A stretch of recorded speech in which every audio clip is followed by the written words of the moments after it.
Tiniyak ng Philippine National Police o PNP na hawak ng Czech authorities si dating Congressman Zaldico. Hahayaan naman ng PNP na manguna sa koordinasyon ang Department of Foreign Affairs o DFA para sa nakatakdang pagpapauwi sa dating kongresista. Ang buong detalye ihahatid ni Edniel Parosa. Tiniyak ng pambansang pulisya ang transparency sa pagproseso ng aresto kay dating Congressman Zaldico.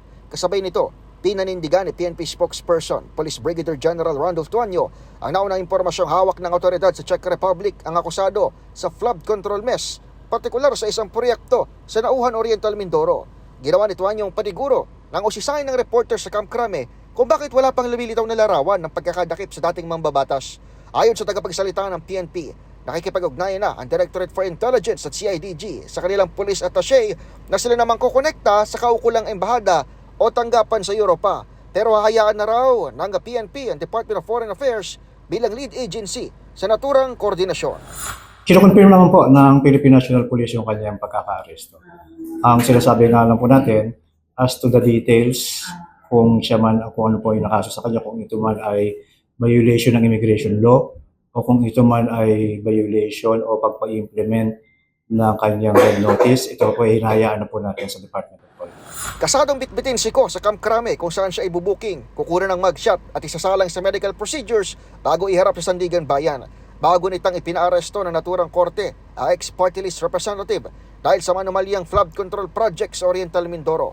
Sabi ni Tuanyo, Sandigan Bayan din ang magtatakda ng piitan ng akusado, pero hindi na kasama rito ang PNP Custodial Facility na naratiling under renovation. Sa Pilipinas, pagbigyang ng utusan ng Philippine National Police, kami po ay didiretso dito sa CIDG para sa kapulang proseso katulad ng pag-fingerprint, medical, and physical examination.